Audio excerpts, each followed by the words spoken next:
Hai hai hai hello. Apa kabar semua? Yuk kita kembali lagi belajar. Kita semangat lagi untuk mempelajari materi-materi baru. Terutama kita harus membangun semangat nasionalisme kita sebagai generasi penerus bangsa Indonesia. Kita harus menghargai sejarah Indonesia. Karena negara yang maju adalah negara yang menghargai jasa para pahlawannya. Nah, kali ini kita akan mempelajari perjuangan pahlawan Indonesia. Siapa saja mereka? Yuk kita simak materinya. Kali ini kita akan membahas kerajaan-kerajaan Islam yang ada di Indonesia. Salah satunya adalah Sultan Ba'abullah dari Kerajaan Ternate, yaitu raja yang memimpin Kerajaan Ternate dari tahun 1570 sampai 1583, memiliki gelar sebagai penguasa atas 72 pulau. Wow, hebat ya. Nah, berikut ini ada gambar tentang Masjid Ternate, peninggalan Kerajaan Ternate. Lalu yang kedua, kita akan mengenal tentang Sultan Agung dari Kerajaan Mataram. Nah, Sultan Agung ini membawa Mataram ke puncak kejayaan. Beliau adalah raja ketiga yang memimpin Kerajaan Mataram dari tahun 1613 sampai 1645. Peninggalannya dapat terlihat di Masjid Kota Gede di Kota Yogyakarta.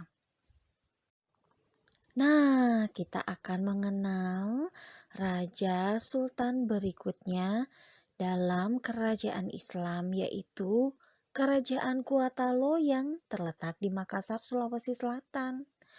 Nama rajanya adalah Sultan Hasanuddin yang mendapat julukan ayam jantan dari timur.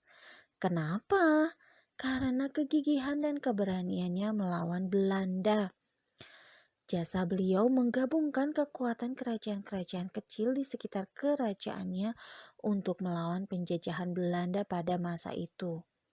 Nah, jasa-jasanya ini kemudian dihormati dan diberikan gelar pahlawan nasional kepada Sultan Hasanuddin.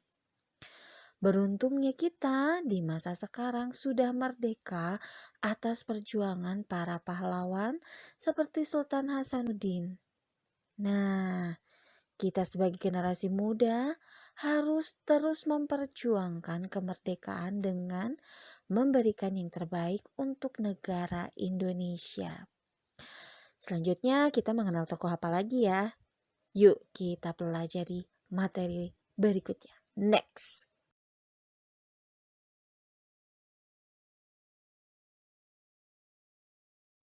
Kali ini kita akan belajar tentang pahlawan dan pengaruhnya bagi masyarakat.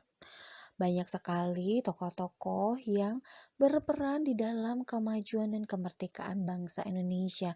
Supaya apa? Supaya kita dapat bebas mendapatkan hak kemerdekaan kita. Kita dapat belajar, kita dapat mendapatkan ilmu pengetahuan yang lebih, teknologi, sumber daya manusia yang lebih baik. Siapa saja? Nah, kita akan pelajari satu persatu perwakilan pahlawan nasional yang memberikan pengaruh bagi masyarakat Indonesia. Yang pertama adalah presiden pertama kita. Ayo, siapa? Betul, Insinyur Soekarno. Beliau adalah tokoh nasional yang mengusulkan negara Indonesia, yaitu Pancasila, yang sampai saat ini menjadi dasar negara Indonesia yang harus tetap kita junjung dan kita tegakkan. Insinyur Soekarno menjadi salah satu tokoh proklamasi kemerdekaan bangsa Indonesia atau proklamator. Nah, masih ingat nggak kalian? Selain Insinyur Soekarno ada lagi siapa? Betul, Muhammad Hatta.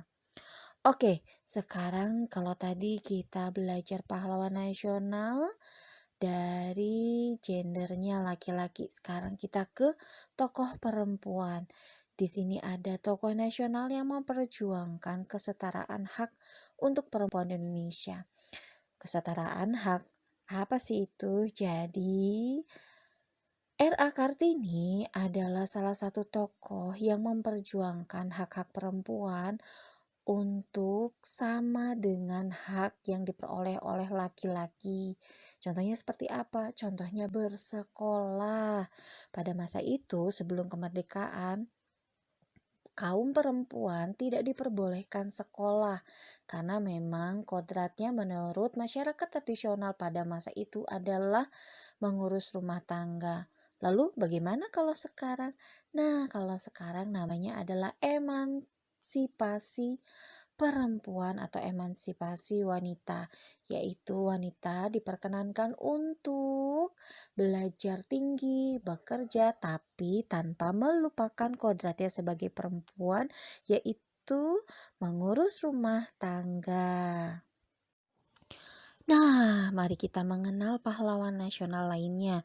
Yang pertama ada Kapten Patimura yang berasal dari Maluku. Beliau memperjuangkan Maluku untuk lepas dari penjajahan Belanda yang ingin menguasai kekayaan alam rempah-rempah di Pulau Maluku. Lalu kita akan mengenal Pangeran Diponegoro yang berasal dari Yogyakarta. Beliau menyatukan seluruh rakyat di Pulau Jawa untuk mengusir penjajah. Kemudian ada Bapak Pendidikan Indonesia yaitu Ki Hajar Dewantara yang bernama asli Raden Mas Suwardi Suryaningrat.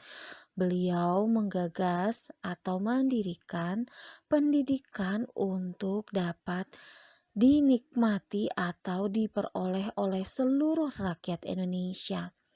Kemudian kita akan mengenal proklamator kemerdekaan kita siapa? Betul, Insinyur Soekarno dan Muhammad Hatta.